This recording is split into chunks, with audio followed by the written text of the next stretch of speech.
Hello and happy Monday to you. What a joy it is to continue to reflect on the resurrection of Jesus and what that means for us today, for our lives here and now.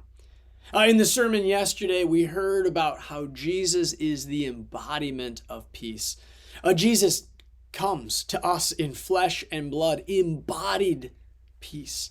And wherever Jesus went, peace and power reigned over fear. The Gospel of Mark tells us that Jesus rebuked a raging storm when he said to it, "Peace, be still." The Gospels tell us about Jesus healing people and telling them, "Go in peace."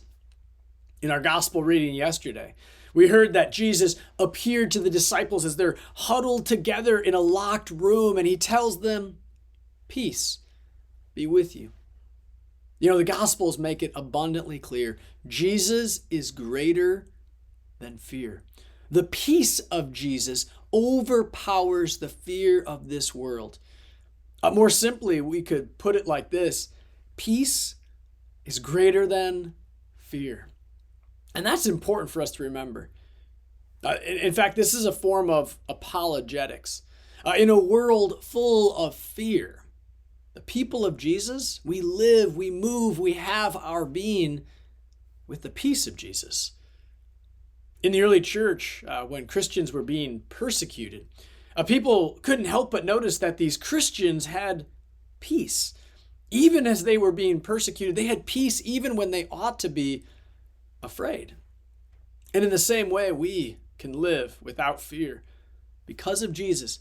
He is the embodiment of peace. He is the one who says to you, "Peace be with you." He has promised to you, "I am with you always." So this week, let me invite you, let me encourage you to have peace that is greater than fear.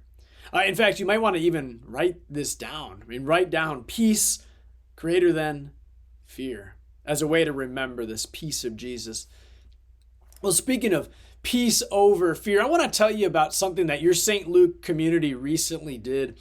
The congregation recently put together a project to encourage and support local healthcare workers. We prepared some notes of prayer and encouragement, along with a gift card to a local coffee shop. And we got these encouragement notes out into the hands of healthcare workers in our congregation.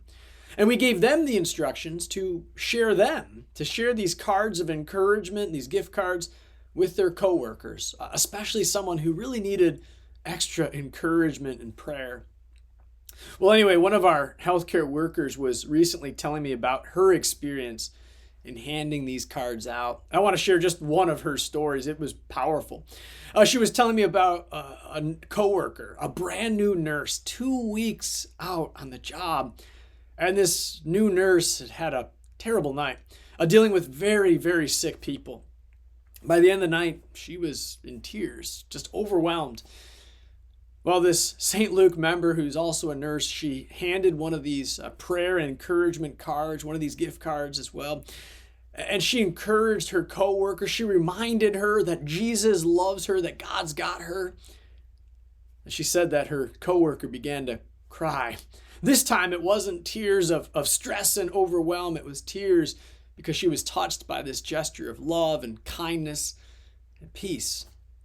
So thanks to you for all that you do to make the ministry of St. Luke happen. You are the hands and feet of Jesus. You are the embodiment of peace.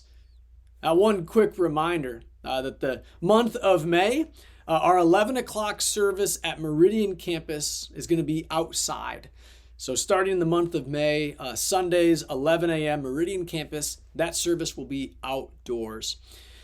Well, God's blessings to you this week as you live and know the peace and the power of the cross.